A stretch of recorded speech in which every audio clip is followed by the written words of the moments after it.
Bismillahirrahmanirrahim. Assalamualaikum warahmatullahi wabarakatuh. Waalaikumsalam warahmatullahi wabarakatuh. Pertama-tama yang terhormat dosen pembimbing mata kuliah jaringan terdistribusi yaitu Pak Firman, Meskom Menkom, dan teman-teman semua yang sempat hadir pada siang hari ini.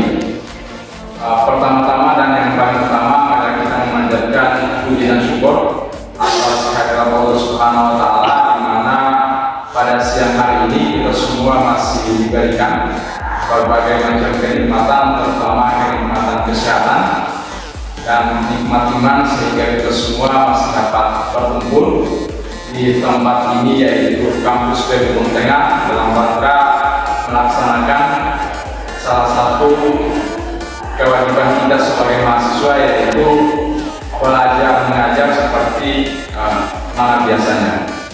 Salam serta salawat selalu terhaturkan kepada baginda Muhammad SAW, karena beliaulah salah satu teladan terbaik dan beliaulah yang telah menggulung tingkat-tingkat desa iman sehingga menuju kehidupan yang teladan seperti apa yang kita rasakan pada kesempatan ini. Baik, sebelum kita masuk pada sesi presentasi siang hari ini, alangkah baiknya kami dari kelompok 8 itu memperkenalkan diri. Perkenalkan, nama saya Muhammad Haidar Anwar. Saya pada kesempatan ini diberikan amanah teman-teman untuk menjadi moderator, dan mungkin selanjutnya teman saya akan memperkenalkan diri. Saya Yamin. Baik, itu perkenalan singkat dari teman-teman kami. Untuk materi presentasi kami pada siang hari ini, yaitu bagaimana server mengelola data share antara klien. Tanpa berlama-lama, mungkin langsung saja kita mulai presentasi pada siang hari ini, dan kepada saudari kami saya persilakan untuk memaparkan materi pertama. Bismillahirrahmanirrahim. Assalamualaikum warahmatullahi wabarakatuh. Waalaikumsalam warahmatullahi wabarakatuh. Sebelumnya saya ingin mengucapkan terima kasih kepada moderator yang sudah mempersilahkan saya untuk menyampaikan materi yang pertama, yaitu pengertian klien server. Seperti yang kita ketahui, klien server adalah arsitektur jaringan yang memisahkan klien atau biasa menggunakan aplikasi GUI dengan server. Masing-masing klien dapat meminta data atau informasi dari server. Kemudian yang kedua, di sini ada sistem klien server didefinisikan sebagai sistem terdistribusi, antara lain yang pertama ada sistem layanan, yang kedua ada sumber daya, yang ketiga ada protokol yang tidak simetris, yang keempat ada transparansi lokasi, yang kelima ada mix and match, yang keenam ada pesan berbasiskan komunikasi, dan yang ketujuh ada pemisahan interface dan implementasi. Baik,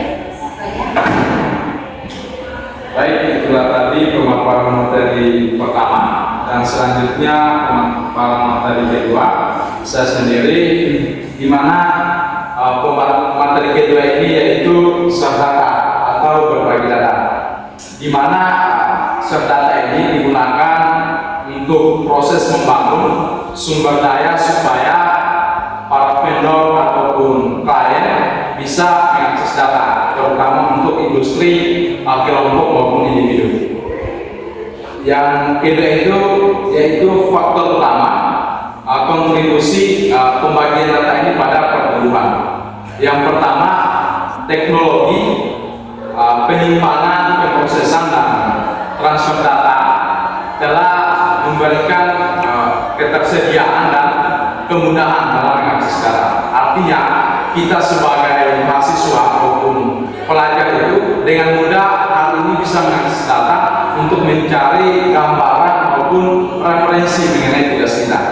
Yang kedua yaitu pola pikir industri baru hari ini, bagaimana mereka memperlakukan sumber daya data itu sebagai aset sumber daya data itulah para industri bisa kemudian mengukur bagaimana kemampuan mereka dalam memasok bahan-bahan yang mereka sediakan. Yang ketiga itu kebijakan dan peraturan yang telah berubah. Ini bertujuan supaya meminimalisir terjadinya resiko pada saat berbagi data. Yang ketiga yaitu full tolerance dan transaction. Full tolerance adalah membangun sebuah sistem yang terdistribusi yang memungkinkan untuk kita improvisasi mengenai kehandalan sistem itu. Karena kita tahu bersama bahwa sebuah sistem itu tidaklah sesempurna apa yang kita bayangkan. Banyak kelemahan yang harus diperbaiki, maka ini penting sekali full toleransi ini untuk kita gunakan dalam sebuah sistem. Yang kedua yaitu transaction, adalah bagian dari pengeksekusian sebuah program yang melakukan pengaksesan basis data ataupun perubahan data. Mungkin selanjutnya saya persilakan kepada Saudara Yusni untuk memaparkan materi ini. Di sini ada representation, yaitu suatu teknik untuk melakukan copy dan mendistribusikan data dan objek-objek database dari satu database ke database lain dan melaksanakan sinkronisasi antara database sehingga konsistensi data dapat terjamin. Kemudian di sini ada keuntungan dan kerugian, yaitu di sini ada keuntungannya ada 3. Yang pertama, memungkinkan beberapa lokasi menyimpan data yang sama. Kemudian yang kedua, aplikasi transaksi online terpisah dari aplikasi pembacaan seperti proses analisis database secara online.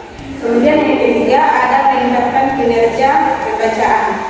Kemudian selanjutnya ada kerugian, yaitu yang pertama, kebutuhan ruang penyimpanan, kedua biaya dan kerumitan pembaharuan. Mungkin itu saja.